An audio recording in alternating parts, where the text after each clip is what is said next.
Assalamualaikum warahmatullahi wabarakatuh. Selamat pagi anak-anakku semua. Bagaimana kabarnya anak-anakku hari ini?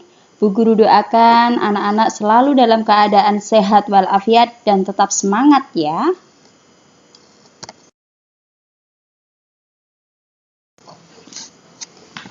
Nah, baiklah anak-anakku, hari ini nanti kita akan belajar bersama-sama ya di tema 3, benda di sekitarku, subtema 1, aneka benda di sekitarku, pembelajaran keempat. Nah, anak-anakku yang Bu Guru sayangi dan Bu Guru cintai, sebelum kita memulai pembelajaran, marilah kita awali dengan berdoa terlebih dahulu ya, supaya pembelajaran hari ini dapat berjalan dengan lancar dan anak-anak mendapatkan ilmu yang bermanfaat.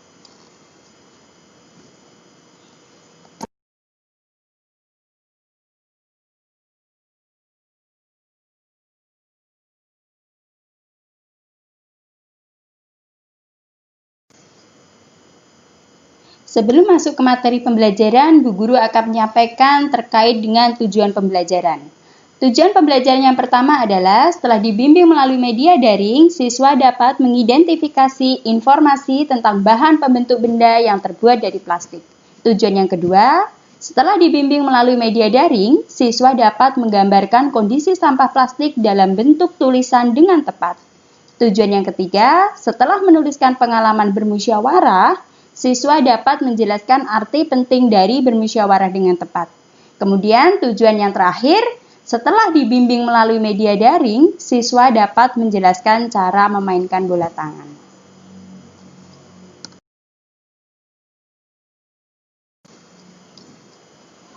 Anak-anak coba perhatikan 4 gambar benda ini.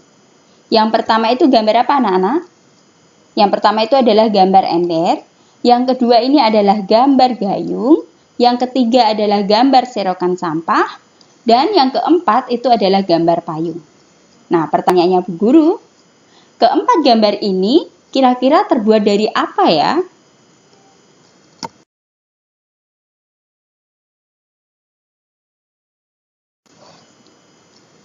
Nah, untuk menjawab pertanyaannya Bu Guru tadi, maka anak-anak harus mempelajari materi ini terlebih dahulu. Materi kita hari ini adalah terkait dengan plastik, solusi, dan masalah. Coba perhatikan benda-benda yang ada di rumahmu anak-anak. Sebutkan benda-benda yang terbuat dari plastik. Ternyata sangat banyak loh alat rumah tangga yang terbuat dari plastik, mulai dari ember, gayung, sampai sendok sayur. Kantong kemasan dan botol air minum itu juga terbuat dari plastik. Nah, sekarang ini banyak sekali benda berbahan dasar plastik. Mengapa? Jawabannya adalah karena plastik murah dan tahan lama. Bahan dari plastik tidak dapat menyerap air atau tidak tembus air. Plastik pun mudah dibentuk dan ringan. Oleh karena itu, plastik dapat dibuat menjadi berbagai benda. Plastik itu dapat memberikan banyak manfaat anak-anak. Akan tetapi, plastik juga dapat menimbulkan masalah. Plastik membutuhkan waktu yang lama untuk terurai secara alami. Sekitar puluhan bahkan sampai ratusan tahun.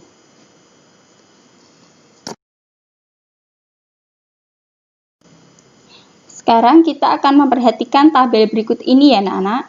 Kita akan mencoba membandingkan waktu yang dibutuhkan plastik untuk dapat terurai secara alami. Nah, di bawah ini ada 12 nama benda beserta dengan waktu yang dibutuhkan untuk dapat terurai. Kita akan membahasnya satu persatu ya. Nomor 1 itu adalah kertas. Kertas itu membutuhkan waktu urai sekitar 2 sampai dengan 5 bulan. Kemudian kardus membutuhkan waktu urai sekitar 5 bulan. Nah, kemudian kulit jeruk itu membutuhkan waktu urai sekitar 6 bulan. Puntung rokok membutuhkan waktu untuk dapat terurai sekitar 10 tahun. Kemudian kulit sepatu membutuhkan waktu untuk bisa terurai sekitar 25 sampai dengan 40 tahun. Kemudian plastik yang dimaksud di sini adalah sejenis bungkus deterjen, itu membutuhkan waktu sekitar 50 sampai dengan 80 tahun. Kemudian selanjutnya adalah plastik, itu membutuhkan waktu urai sekitar 50 sampai dengan 100 tahun.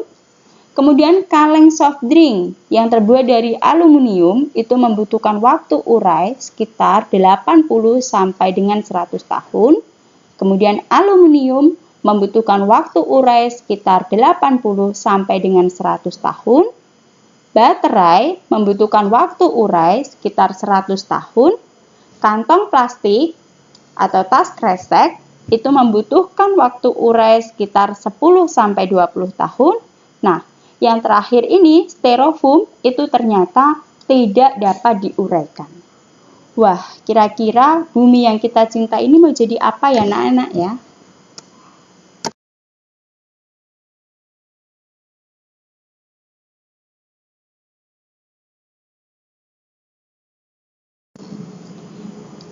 Perlu anak-anak ketahui, untuk mengurangi sampah plastik ternyata bisa dilakukan dengan 3 cara. Cara tersebut yaitu, yang pertama adalah reduce. Reduce itu memiliki arti mengurangi. Nah, cara yang kedua itu adalah reuse. Reuse itu artinya menggunakan kembali. Sedangkan cara yang ketiga itu adalah recycle, itu artinya mendaur ulang. Nanti akan kita bahas satu demi satu ya. Baik itu reduce, reuse, dan juga recycle beserta dengan contoh kegiatannya. Seperti itu.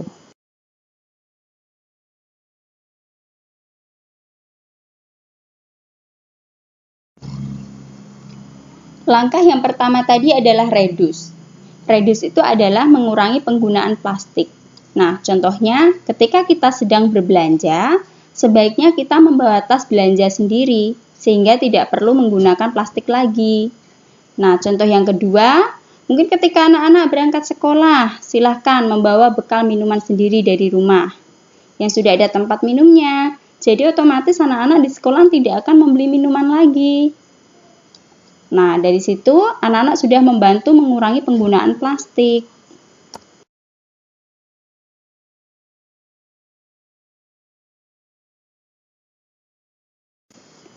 Nah, anak-anakku, kita masuk di langkah yang kedua. Langkah yang kedua tadi adalah reuse. Reuse itu adalah memanfaatkan kembali sampah plastik. Nah, misalnya seperti apa? Misalnya, sampah kemasan botol minuman yang sudah tidak digunakan, nah, itu bisa kita gunakan anak-anak, bisa kita manfaatkan untuk menjadi pot bunga atau pot sayuran. Contohnya seperti gambar ini. Ini bisa digunakan untuk media tanam apa ini? Ini sayuran sawi kan anak-anak? Nah, bisa dimanfaatkan untuk pot bunga, bisa untuk dimanfaatkan pot sayuran, seperti itu. Jadi yang awalnya tidak ada manfaatnya, kita gunakan untuk menanam bunga atau menanam sayuran, itu ternyata ada manfaatnya anak-anak.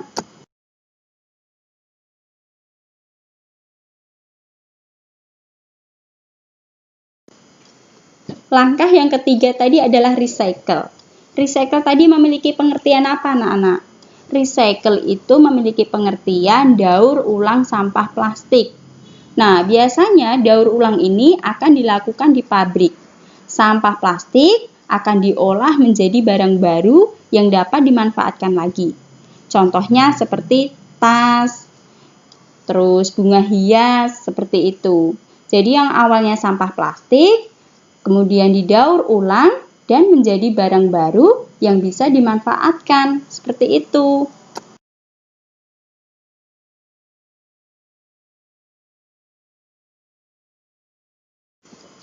Nah, anak-anak dapat membantu proses daur ulang dengan mengumpulkan dan mengelompokkan sampah plastik. Sampah plastik tidak dicampur dengan sampah lainnya. Coba anak-anak perhatikan foto kegiatan anak-anak ini. Di sini anak-anak itu mengumpulkan sampah, tetapi mereka bedakan atau mereka pilah. Ada sampah yang dimasukkan ke dalam sampah yang organik, dan ada sampah yang dimasukkan ke dalam sampah yang anorganik, dan yang terakhir itu khusus untuk plastik. Nah, yang masuk di dalam sampah yang organik itu contohnya seperti kulit jeruk, terus sayur-sayuran seperti itu. Nah, kalau yang masuk di dalam anorganik itu contohnya seperti kertas, botol minuman, kaleng, itu masuknya di dalam anorganik. Nah, untuk yang terakhir, yang plastik itu berarti khusus anak-anak. Artinya begini, ketika anak-anak habis makan permen, habis makan taro, ciki, itu kan bungkusnya jenisnya plastik. Nah, itu berarti harus anak-anak masukkan ke dalam tempat sampah yang khusus plastik, seperti itu. Nah, sekarang kita masuk di kegiatan anak-anak. Diskusikan dengan temanmu apa yang dapat dilakukan untuk reduce, mengurangi, reuse, memanfaatkan kembali, dan recycle, mendaur ulang. Kemudian anak-anak tuliskan hasilnya pada tabel berikut ini ya. Jadi ini adalah jenis kegiatannya, seperti itu. Nah, setelah itu nanti anak-anak akan mencoba mengamati lingkungan yang ada di sekitar rumahmu. Anak-anak amati kira-kira banyak nggak sih sampah plastik dari kantong kemasan makanan dan minuman. Kemudian anak-anak catat hasil pengamatan anak-anak tadi. Nah, itu kan ada 2 contoh lokasi di situ. Nanti nomor 1 silahkan lokasinya diisi di dalam rumah saja, seperti itu. Nah, di situ ada keterangan. Ditemukan nggak sampah plastik kemasan makanan? Kalau memang ditemukan, silahkan dicentang. Nah, untuk selanjutnya sampah plastik kemasan minuman. Kalau memang ditemukan, silahkan diberi tanda centang atau tanda checklist. Paham ya anak-anak ya?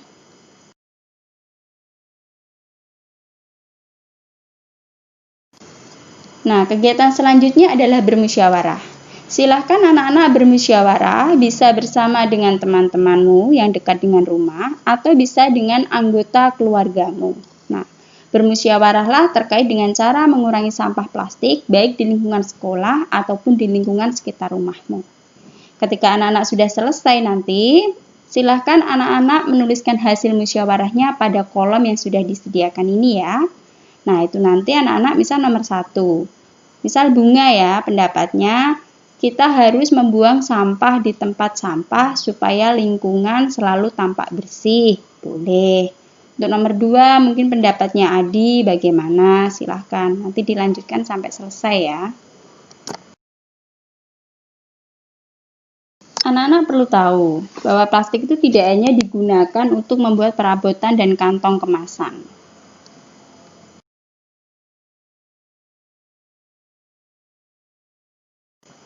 Akan tetapi, plastik juga digunakan untuk membuat bola, seperti bola pingpong dan bola sepak. Banyak loh anak-anak permainan yang menggunakan bola, contohnya antara lain bola tangan.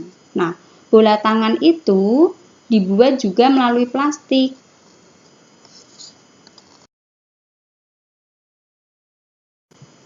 Nah, ini kegiatan kita selanjutnya ya. Kita akan bermain bola tangan menggunakan bola plastik. Nah, sebelum kita melakukan permainan ini, alangkah baiknya kita itu harus melakukan pemanasan terlebih dahulu, supaya tidak cedera, seperti itu. Jadi nanti anak-anak bisa melakukan permainan ini bersama dengan saudaramu ya, bisa dengan adikmu, kakak. Nah, itu bisa dilakukan di rumah.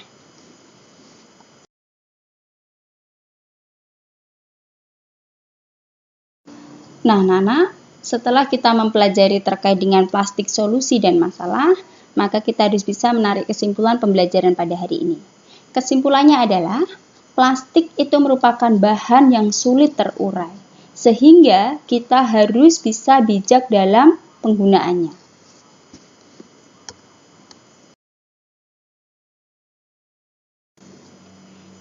Baiklah anak-anakku, Bu Guru akhiri pembelajaran pada pagi hari ini. Semoga pembelajaran kita hari ini bermanfaat untuk anak-anak semua. Ada kurang lebihnya di dalam Bu Guru menyampaikan materi, Bu Guru mohon maaf yang sebesar-besarnya.